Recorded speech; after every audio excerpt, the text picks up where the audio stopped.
오늘 말씀의 제목은 보시는 것처럼 영어입니다. 읽어볼까요? Who 그리고 역시 혀에 버터 바른 사람은 좀 달라요. Who, how 오늘 말씀의 제목입니다. 본문의 말씀은 요한복음 5장 7절로 9절입니다. 같이 읽겠습니다. 시작. 병자가 대답하되 주여 물이 움직일 때에 나를 못에 넣어주는 사람이 없어 내가 가는 동안에 다른 사람이 먼저 내려가나이다. 예수께서 이르시되 일어나 내 자리를 들고 걸어가라 하시니 그 사람이 곧 나아서 자리를 들고 걸어가니라. 여기 이 병자에 대하여 앞부분에는 이렇게 설명해 주고 있습니다. 예루살렘에 있는 양문 곁에 히브리어로 베데스다라 하는 못이 있는데 거기 행각 5이 있고 그랬습니다. 베데스다는 자비의 집이라는 뜻인데 사실 이게 자비스러워 보이지는 않아요. 그 안에 많은 병자, 맹인, 다리 저는 사람, 혈기 많은 사람들이 누워 기다리니 이 사람이 누워 기다릴 수 있도록 지어놨으니까 정자는 자비가 있긴 한데요. 4절에 보면 이는 천사가 가끔 못에 내려와 물을 움직이게 하는데 움직인 후에 먼저 들어가는 자는 어떤 병에 걸렸든지 낫게 되밀어라 그랬어요. 몇 명? 세상에서 제일 자비 없는 게 선착순이에요. 그렇지 않습니까? 내가 아무리 있는 힘을 다해서 달려도 내 앞에 사람이 가고 있으면 방법이 없어요. 근데 그것도 선착순 10명도 아닙니다. 딱 몇 명? 1명. 그러니 얼마나 자비가 없어요. 그런데 거기에 38, 38년 된 병자가 있더라 그랬습니다. 38년 동안 병을 앓고 있는 사람이 거기에 누워 있습니다. 성경을 읽으면서 발견되는 여러 사람들 중에서 이 사람이야말로 참 불쌍한 사람 가운데 한 사람입니다. 참 불쌍한 사람이에요. 69번 버스가 교통사고가 나서 절벽에서 추락해서 많은 사람이 죽었답니다. 그 중에서 어떤 사람이 가장 억울하고 불쌍한 사람일까 한번 보세요. 첫째, 내일이 결혼인데 그 버스 타서 사망한 사람.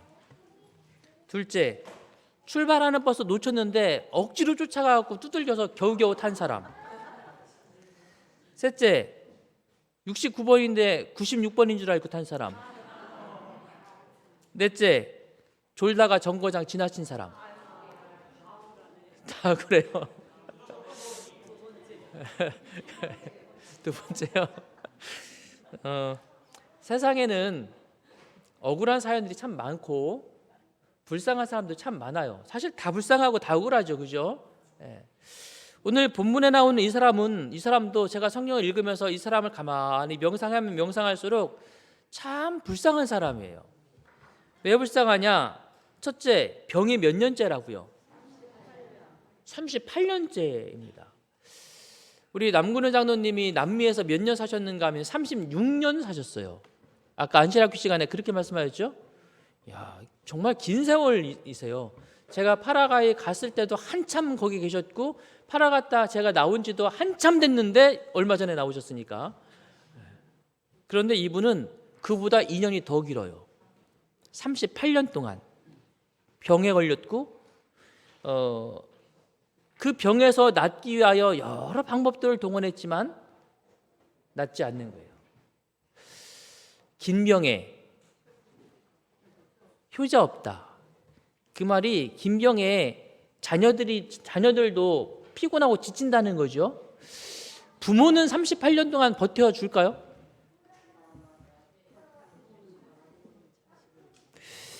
부모는 먼저 돌아가시죠. 이 사람이 지금 예수님 만날 때 이미 성인이었고 부모님도 진작에 이 아이를 돌보다가 돌아가셨을 거예요. 친구들은요? 사실 이 사람이 오늘 행각에 나올 때도 친구들이 도와주기는 했습니다. 그러나 그 친구들도 38년이면 이제 슬슬 떠날 때가 됐어요. 아마 많은 친구들이 떠나갔을 것입니다. 그 긴 시간 동안 질병과 싸워야 되는 이 사람의 형편이 어땠을까 생각해 보세요. 불쌍하죠? 그런데 이 사람에게 한 가지 희망이 생기지 않았습니까? 베데스다 연못이 갑자기 어느 날 물이 움직이는데 그때 맨 먼저 들어가면 한 사람 낫는다. 정말 어찌 보면 전혀 자비스럽지 않은 상황이긴 하지만 그나마 그래도 이 사람이 거기에 온 이유는 희망을 걸 만한 게 이것밖에 없으니까 온 거예요. 그동안 다른 거 다 해보지 않았습니까? 그래도 안 돼요. 여기 물이 동한다는 것도 그렇고 동할 때 사람이 들어가면 낫는다는 것도 그렇고 그중에 한 사람만 낫는다는 것도 그렇고 도무지 저는 아무리 생각해도 이게 신빙성이 있는 일인지 모르겠어요. 민간요법도 사실 많은 민간요법들을 사용해보지 않습니까? 저도 제 머리를 위해서 민간요법 여러 개를 사용해 봤어요. 효험이 별로 없어요. 그래도 또 누군가가 이거 하면 좋다더라 그러면 관심이 가요. 근데 아무리 해도 안 되는 이 사람도 도무지 제가 생각해도 이게 믿을 만한가 싶은데 그것밖에 없으니까 가는 거예요. 게다가 가능성도 높습니까? 그런데도 가는 거예요. 왜냐하면 그게 유일한 방법이기 때문에 그래요. 그런데 거기에 이 사람이 왔지만 이 사람이 거기에 있는 삶 가운데서도 더 불쌍해 보여요. 왜냐하면 한 명밖에 안 되는데 이 사람이 그 한 명에 들어갈 수 있는 가능성이 있어요, 없어요? 누가 제일 먼저 들어갈까요? 건강한 사람, 아픈 사람? 그렇죠. 예? 덜 아픈 사람. 사실 어떤 사람이 무좀 때문에 너무 가려워가지고 도무지 안 되겠어. 그래 거기 와 있다고 생각해 봐요. 그럼 정말 죽을 지경인 사람들이 들어갈 수 있어요, 없어요? 없다고요. 그런데 이 사람은 38년이나 지났고 자기 몸 하나도 가눌 수 없는 상황에 거기에 와 있는 것입니다. 그런데 거기에 치열한 경쟁이 벌어지고 있어요. 그 치열한 경쟁에서 이 사람이 이길 수 있는 가능성이 거의 없어 보이는 것입니다. 수백 명의 환자들이 그곳을 방문하였으나 물이 요동할 때에는 무리가 너무 많아서 자신들보다 약한 남자, 여자, 아이들을 발로 짓밟으면서 서로 앞을 다퉈 밀려 들어갔다. 이 상황이 머릿속에 그려지십니까? 서로 들어가려고 하는 거죠. 가까이에 이르기에 성공한 많은 사람들이 오히려 그 바로 옆에서 뭐 했다고요? 죽어요. 정말 경쟁이 너무 치열한 것입니다. 그리고 그 치열한 경쟁에는 자비심이 없어요. 누구나 다 자신이 먼저이고요. 그런 상황에서 이 사람은 도무지 그 경쟁에서 이길 수가 없어요. 불쌍합니까? 불쌍해요. 사실 우리가 사는 세상도 경쟁이 참 치열하죠. 그 경쟁에 이렇게 툭 던져져서 그 던져진 상황에서 그래도 힘이 있고 능력이 있어서 이길 수 있다면 그나마 다행인데 이 사람은 능력조차도 없어요. 그는 물결이 일어나는 것을 보았지만 못가에서 더 안으로 결코 들어갈 수 없었다. 그보다 힘센 다른 사람들이 자기보다 앞서 들어가곤 하였다. 그는 이기적이며 광분하는 무리와 경쟁할 수 없었다. 그 한 가지 목적을 위한 그의 집요한 노력과 근심과 계속적인 실망은 그의 남은 기력을 신속히 빼앗아 가고 있었다. 이게 그의 무능력한 결과가 만들어낸 고통이에요. 능력 없는데 도무지 가능성이 없는데 이 치열한 경쟁에서 앞설 방법이 전혀 없는데 그런데 그나마 그것밖에 가능성이 없고 희망을 둘 때가 그나마 그것밖에 없어서 돌아가지도 못해요.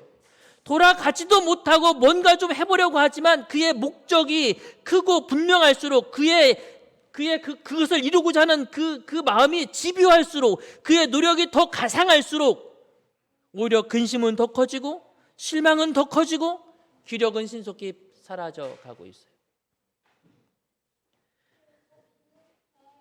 How? 어떻게 이 사람이 치료받을 수 있을까요? 이 사람이 이런 상황에서 도대체 어떻게 해야만 그의 문제가 해결될 수 있을까요? 어떻게 해야만 그가 나을 수 있을까요? 어떻게 답이 있습니까? 성경에서 이 사람을 38년 된 병자라고 이야기하고 있는데, 이 병자라는 말이 원어로는 아스데네오라는 말입니다. 그 뜻이 뭐냐면 무능력하다라는 뜻입니다. 그래서 영어 킹제임스 번역에서는 임포턴트 맨이라고 번역을 해놨어요. 약한 것입니다. 능력이 없는 것입니다. 가능성이 없는 거예요. 여러분, 그런데도 그 사람은 포기하지 않아요.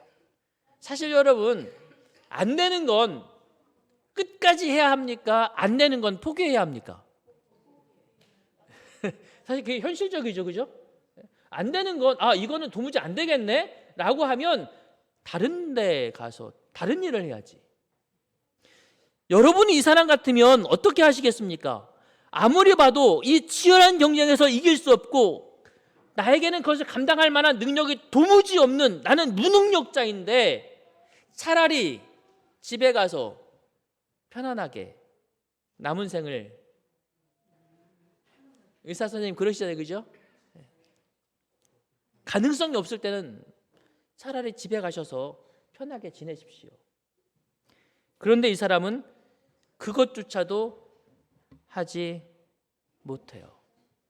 왜 포기하지 못할까요? 성경에는 이 사람처럼 무능력자, 임포턴트맨이라고 하는 단어가 한 사람 더 나옵니다. 이 사람을 생각하면 반드시 이 사람 생각이 나요. 로마서 7장 24절입니다. 오라, 나는 곤고한 사람이로다. 헬라 원어가 같은 단어를 사용하고 있습니다. 나는 무능력하다. 나는 힘이 없다. 나는 가능성이 없다. 나는 아무리 해도 할 수가 없다. 사도 바울도 그 문제로 고민하고 고통스러워합니다. 그리고 그는 이렇게 말합니다. 이 사망의 몸에서, 그다음 뭐라고요? 같이 읽겠습니다. 시작. 누가 나를 건져내랴. 사도 바울은 자신이 어떻게 해도, 무슨 방법을 동원해도 자신에게는 가능성이 없다는 사실을 고백합니다. 포기해야 될까요? 사도 바울은 다른 방법을 찾는 것입니다. 어떻게로는 안 돼요. 그래서 그는 뭐라고 말해요? 누가 라고 말하는 것입니다. 누가 나를 건져내랴. 그는 하나님 말씀 안에서 살아가기를 간절히 소망했습니다. 그러나 그 안에서 그것을 행할 수 있는 능력이 없어요. 그가 선을 하기를 원하지만 그 안에 있는 악이 끊임없이 일어나서 자신을 이기는 것을 경험하게 됩니다. 만일 내가 원치 아니하는 것을 하면 이를 행하는 자가 내가 아니요 내 속에 거하는 죄라고 고백합니다. 그래서 그 죄와 싸울 수 있는 능력이 자신에게 도무지 없다는 사실을 고백합니다. 어떻게? 그것으로는 안 되는 거죠. 그래서 그는 어떻게가 아니라 뭐라고요? 누가라고 말하는 것입니다. 오늘 연못가에 있는 이 사람도 마찬가지예요. 예수님께서 그에게 와서 묻습니다. 내가 낫고자 하느냐? 그러자 그가 이렇게 말합니다. I have no man. 나는 뭐가 없다고요? 사람이 없습니다. 물이 동할 때에 나를 못에 넣어줄 사람이 없습니다. 나는 사람이 필요합니다. 나를 도와줄 사람이 필요합니다. 내가 나를 포기하지 않았듯이 나를 포기하지 않고 찾아와 줄 그 사람이 필요합니다. 라고 이 사람은 예수님께 고백하는 것입니다. 사랑하는 믿음의 성도 여러분, 이 사람이 연못가에서 포기하지 않고 기다렸던 것은 내가 어떻게 하면 이 치열한 경쟁에서 이길 수 있을 것인가, 내가 어떻게 하면 이 무능력함을 탈피하고 성공할 것인가가 아니었다는 것입니다. 이 사람이 기도한 것은 어떻게가 아니라 누군가가 언젠가는 나를 도와줄 것이라고 하는 사람을 기다렸다고 하는 것입니다. 그래서 나에게는 능력이 없고 나에게는 가능성이 없고 나에게는 기회가 없지만 나를 도와줄 수 있는, 능히 나를 도와줄 수 있는 그 누군가가 언젠가 나에게 오시면 그때 나에게 희망이 있다는 사실을 그는 믿은 것입니다. 오늘 우리가 하나님을 믿으면서 연약한 자신을 발견합니까? 어떻게 해야 우리가 능력 있는 그리스도인이 될 수 있을까요? 어떻게 해야 내가 말씀대로 살아갈 수 있을까요? 어떻게 해야 내가 진실된 그리스도인이 될 수 있을까요? 우리가 그 어떻게를 고민할 때 내리는 대답은 늘 그것입니다. 나는 무능력하다. 나에게 가능성이 없다. 그러나 사랑하는 믿음의 성도 여러분, 우리의 희망은 어떻게가 아니라 누구라는 사실을 기억하시게 되기를 간절히 바랍니다.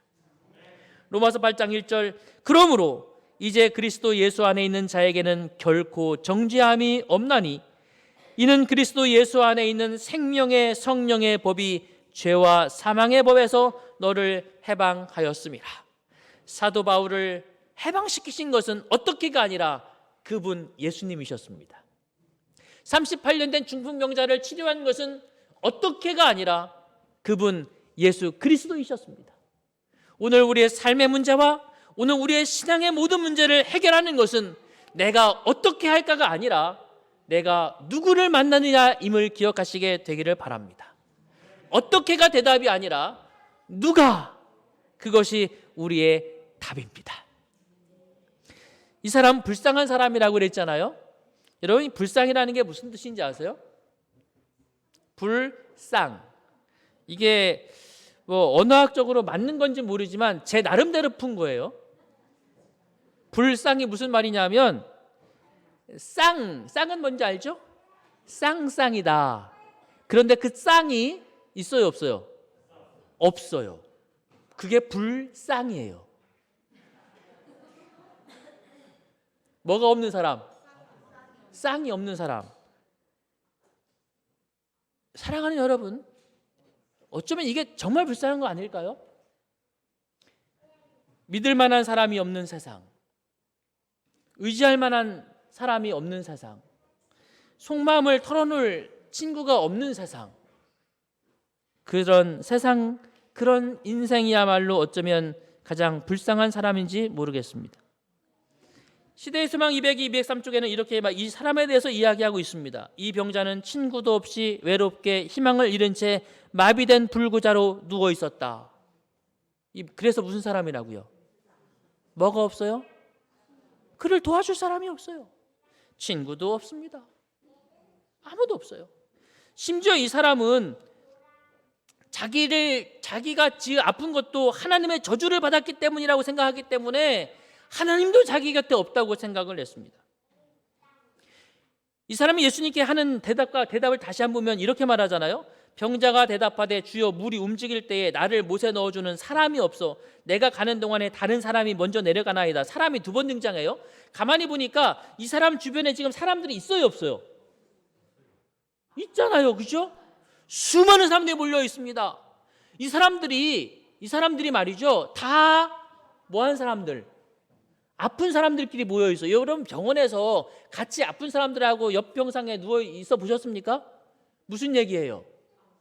아픈 얘기하죠, 그죠? 예, 내가 아픈 걸 저 사람이 이해해요, 못해요? 내가 아픈 거 저 사람 이해해요, 안 해요? 이해해요, 그죠? 예, 안 해도 이해 못하는 내 아픈 거를 저 사람은 이해한다고. 이걸 뭐라고 말하죠? 동병상련이라고 말해요. 그러니 나를 가장 잘 이해하는 사람이 지금 내 옆에 다 있어요. 수많은 사람들이 거기 있습니다. 다 사람들이에요. 그런데 이 사람 막상 뭐는 없다고요. 나를 도와줄 사람은 없어요. 평상시에는 다 친구 같아요. 아이고, 얼마나 아파서 왔어. 몇 년이나 아팠어. 아이고, 나는 38년이요. 아이고, 오래됐네. 어떻게 살았대? 이러다가 물이 딱 움직이려고 하면 그 순간 어떻게 돼요? 그 순간은 다 경쟁자가 돼버려요. 밟고 가고 다 도와줄 사람은 없고 나보다 먼저 달려가려고 애쓰는 사람들만 주변에 가득합니다. 이게 이 사람이 바라보는 자신의 가장 불쌍한 형편인 거예요. 무능력해서도 불쌍하고, 예, 경쟁 때문에도 불쌍하고, 아픈 것도 불쌍하지만 이 사람이 예수님이 낫고자 하느냐라고 말했을 때 예수님, 사람이 없어요. 사람이. 나에게 사람이 없다고요 라고 말한 건 이 사람이 느끼는 가장 큰 슬픔이 뭐라는 거예요? 외로운 거예요. 사람이 없는 거. 게오르그 짐벨이라는 사람이 쓴 돈의 철학이라는 책에 이런 표현이 있습니다. 화폐는 인간 관계를 추상화된 교환 관계로 만든다. 따라서 화폐를 매개로 하며 만나는 사람들 사이에서는 그들의 인품과 살아 숨쉬는 영혼이 사라지게 된다. 좋을 때는 다 좋게 지나다가도 돈이 문제가 되면 그렇게 되는 이유가 이것 때문이라는 거예요. 오늘 우리는 어떤 삶을 살아가고 있나요? 사실 우리가 살아가는 사회야말로 사람이 없는 사회이죠. 한동안 코로나를 겪으면서 혼자 되는 게 참 익숙해져야만 되는 세상을 살아가기도 했습니다. 그러나 여전히 인간은 혼자 사는 게 힘들잖아요. 고독사라는 걸 잘 아시죠? 이게 여러분 한번 맞춰보세요. 연령대별 고독사. 몇 살 때가 고독사가 제일 많을 것 같아요? 고독사니까 80대? 70대?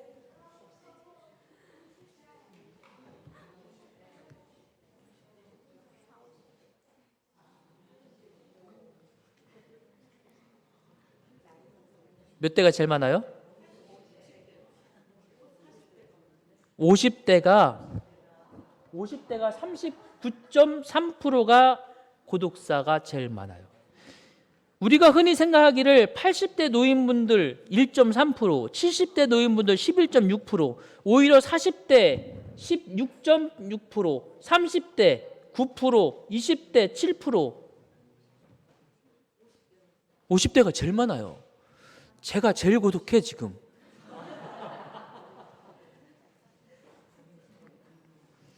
남자 여자 누가 많을까요? 이건 뭐 남자들이 왜 이렇게 고독한지, 예, 뭐해서? 말을 안 해서. 실제로 내가 어려운 일이 있을 때, 힘든 일이 있을 때 말할 사람이 있습니까? 라는 질문에 대답 결과가 이거예요. 13세에서 18세 사이에는 힘들 때 말할 수 있는 사람이 있다. 88.8%인데 점점 내려오기 시작하잖아요. 그죠? 말할 사람이 없어요. 낙심하거나 우울할 때 도움받을 사람이 없는 거죠. 그래서 사람은 더 외로워지고 힘들어지고 고통스러워지고 불쌍해져요. 제일 불쌍한 사람들. 이 사람이 그렇게 말하는 것입니다. 하나님, 나에게 사람이 없어요. 사람이 없어요. 사랑하는 믿음의 성도 여러분이시여, 혹 여러분도 사람이 없습니까? 오늘 이 시간 이 사람을 찾아오신 예수 그리스도를 바라보시게 되기를 바랍니다. 그 환자는 홀로 쓸쓸하게 자기는 하나님의 자비에서 끊겼다고 생각하면서 오랜 불행의 세월을 보냈습니다. 그러나 그날 예수님께서 그에게 찾아오십니다. 요한복음 5장 6절에는 이렇게 기록되어 있습니다. 예수께서 그 누운 것을 보시고 병이 벌써 오랜 줄 아시고 이르시되 내가 낫고자 하느냐. 이 말씀 다시 보면 예수께서 그 누운 것을 뭐 하셨다고요? 보셨어요. 아셨어요. 그리고 찾아오셔서 뭐 하세요? 말을 거세요. 이 사람은 나는 하나님께도 벌받고 사람들에게도 버림받고 나한테 사람이 아무도 없는, 나는 그런 고독하고 외로운 사람이야. 나야말로 정말 불쌍한 사람이야. 하나님, 저는 사람이 없어요 라고 말하는 그때에 예수님은 그에게 오셔서 그를 보시고 내가 네가 얼마나 오랫동안 아팠는지, 네가 지금 얼마나 힘든지 내가 다 안다. 그리고 오셔서 말을 걸어주시는 거예요. 주님은 여러분 모두가 아무도 불쌍하지 않기를 원하시기 때문에 그렇게 하십니다. 사랑하는 여러분, 오늘 우리를 찾아오시는 예수 그리스도를 만나시게 되기를 바랍니다. 혹시 내가 불쌍하다고 여기시면 내 옆을 보세요. 거기 나를 가장 사랑하시는 예수 그리스도가 계심을 믿음의 눈으로 바라보시게 되기를 바랍니다. 그리고 사랑하는 믿음의 성도 여러분, 오늘 교회에서 오늘 우리가 그렇게 서로에게 사람이 되어주게 되기를 바랍니다. 세상은 돈 때문에 만난다 치더라도 우리는 돈 때문에 만나는 사람들이 아니죠. 우리는 무엇 때문에 만났어요? 예수님의 사랑 때문에 만났어요. 그러니 사랑하는 믿음의 성도 여러분, 오늘 내 곁에 외로운 사람이 없도록 여러분이 그 사람이 되어주시게 되기를 바랍니다. 때때로 우리는 이렇게 서로 같이 있으면서 오랫동안 같이 지내셨잖아요. 여러분들 제 뵈니까 10년 혹은 20년, 어떤 분은 30년 그 이상 같이 이렇게 지내셨어요. 아마 여기서 이 교회를 제일 조금 다닌 사람 가운데 한 명이 저일 수도 있어요. 몇 분 저보다 더 늦게 오신 분들도 계시지만, 그래서 가면 너무 친하시니까 막 얘기하느라고 새로운 저는 안 쳐다보더라고. 그분들이 얼마나 서로 친하신지. 다 사람들이야, 그죠? 옆에 있는 사람들인데 나한테는 말을 안 걸어. 말 걸어주세요. 옆에 돌아보시면서 내가 이 사람하고 가까워 오랫동안 해서 말을 하기 이렇게 편해서 막 얘기하고 있는데 옆에 보니까 저 사람은 아무하고도 말을 하지 않고 있네. 아, 저 사람 지금 어떤 상황이에요? 뭐가 없는 상황? 그래서 무슨 상황? 누가 도와줘야 돼요? 가셔야 돼요. 가셔야 돼요. 그래서 우리 가운데 아무도 불쌍하지 않도록 보시고 알아주시고 말 걸어주시는 성도들이 되시기를 바랍니다. 특별히 소그룹을 우리가 이렇게 운영하면서 그렇게 여러분들에게 친구가 생기기를 간절히 바라는 마음으로 소그룹을 이렇게 하고 있는데 친구가 많이 생기셨습니까? 특별히 소그룹에서 잘 챙겨주시고 내 소그룹이 아니라도 그렇게 도와주시게 되기를 바랍니다. 예수께서 이 사람에게 말씀하셨습니다. 내가 낫고자 하느냐? 이 사람이 말합니다. 예수님, 저 낫고 싶은데 저를 도와줄 사람이 없습니다. 그러자 예수님께서 대답하셨습니다. 다 같이요, 시작. 내 자리를 들고 걸어가라. 그 말씀을 하는 순간 그 사람이 그 말씀을 믿고 뭐 했다고요? 일어났어요. 내게 능력 주시는 자 안에서 내가 모든 것을 할 수 있느니라. 어떻게가 아니라 내가 능력 주시는 그분, 그 사람, 그분의 능력 때문에, 그분의 말씀 때문에, 그분에 대한 나의 믿음 때문에 이 사람은 변화를 경험하게 되는 것입니다. 오늘 우리를 찾아오시는 예수 그리스도를 여러분이 믿고 붙잡으시게 되기를 간절히 바랍니다. 내 자리를 들고 걸어가라라고 말하는 순간 이 사람이 자리를 들고 어디로 걸어갔을까요?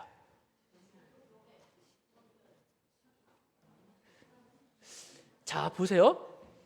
예수님께서 내 자리를 들고 걸어가라 라고 말하기 그 전에는 이 사람이 항상 어디로 가고 싶었어요? 연못으로 가고 싶었어요. 그것도 몇 번째로. 그런데 예수님께서 내 자리를 들고 걸어가라 라고 말하는 순간 그 사람은 자리를 딱 들고 연못으로 걸어가지 않았습니다. 더 이상 경쟁할 필요가 없어요. 더 이상 다른 사람들과 그곳에서 고통스럽게 싸울 필요가 없습니다. 사실 이 사람이 진짜 가고 싶었던 곳은 연못이 아니었습니다. 이 사람이 정말 소원했던 것은 연못에 가는 것이 아니라 건강한 모습으로 어디 가는 거? 집에 가는 것 아니었겠습니까? 그래서 이 사람은 예수님께서 너 자리를 들고 걸어가 라고 말했을 때 그가 그동안 고통스럽게 해왔던 그 모든 경쟁을 포기하는 것입니다. 싸움을 내려놓는 것입니다. 다른 사람보다 앞서려고 하는 것도 다 내려놓습니다. 왜냐하면 주님 안에서 그는 참된 평화를 경험했기 때문에 그런 것입니다. 교회는 그런 곳입니다. 교회는 경쟁하는 곳이 아닙니다. 내 곁에 있는 사람은 나와 경쟁하기 위해서 있는 사람이 아닙니다. 우리는 모두 다 주님의 사랑 안에서 함께 평화를 만들어가는 사람들, 함께 하늘 집을 향해서 걸어가는 사람들입니다. 왜냐하면 주님께서 우리에게 그렇게 은혜를 주셨기 때문에 그런 것입니다. 오늘 저와 여러분이 그런 새 삶의 변화를 이곳에서 경험하게 되기를 바라고 주님 안에서 누리게 되기를 간절히 바랍니다. 여러분, 그렇게 주님과 함께 살아가시겠습니까? 불쌍한 사람 손 들어보세요. 난 참 불쌍해. 아무도 없으십니까? 누가 계시니까? 예수님이 계시니까. 누가 있으니까? 믿음의 성도들이 있으니까. 성도 손을 한번 꼭 잡아보세요. 잡아보시고 그에게 고마워라고 한번 말해보십시오. 너 때문에 불쌍하지 않아. 내가 너를 결코 불쌍하게 하지 않을게. 고맙습니다. 불쌍하지 않은 기회가 되기를 바라면서 오늘 말씀을 통해서 발견한 나의 모습은 어떤 모습인가요? 혹시 내가 불쌍하다고 느껴왔습니까? 오늘 말씀을 통해서 나는 어떤 하나님을 만났습니까? 나를 불쌍하지 않게 하고 계시는 하나님을 혹시 만나셨습니까? 오늘 말씀을 통해서 성령께서 주신 결심은 무엇입니까? 3분 드리겠습니다. 함께 옆 친구와 함께 믿음의 간증을 같이 나누도록 하겠습니다.